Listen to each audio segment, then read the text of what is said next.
সার্বিকভাবে কন্যা সন্তানের সুরক্ষা ভীষণ জরুরি। হাই স্কুলগুলোতে মেয়েদের নিরাপত্তার সরকারিভাবে কন্যাশ্রী ক্লাব স্থাপন করা হয়েছে। সারা বছর ধরে এই ক্লাব বিভিন্ন সচেতনতামূলক অনুষ্ঠান করে যায়। কোচবিহারের পাতলাখাওয়া হাই স্কুলের ভগিনী নিবেদিতা কন্যাশ্রী ক্লাবের মেয়েদের সঙ্গে কন্যাশ্রী কিট নিয়ে একটি গুরুত্বপূর্ণ আলোচনা করলেন Cooch Behar district project manager Rajdeep Shankar Gautam এবং কন্যাশ্রী প্রকল্প অ্যাকাউন্ট্যান্ট কুমার শান্তনু রায়। কন্যাশ্রী কিটে যেসব সামগ্রী রয়েছে সেই সব বিষয়ে অবগত করেন আধিকারিকগণ। অনুষ্ঠানের শুরুতেই কন্যাশ্রী কিট নিয়ে আলোচনা করেন প্রধান শিক্ষক প্রবীণ মিত্র।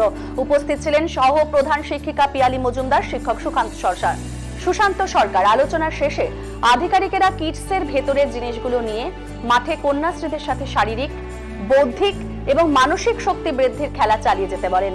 অনুষ্ঠান শেষে কন্যাশ্রীরা কিটসের ভেতরের মোটিভেশনাল এবং অনুপ্রেরণামূলক লিফলেট নিয়ে পড়তে শুরু করে।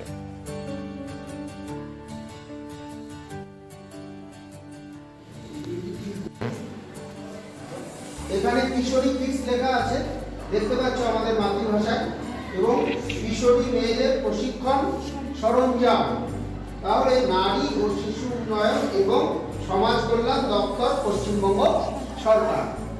তাহলে এই নারী ও শিশু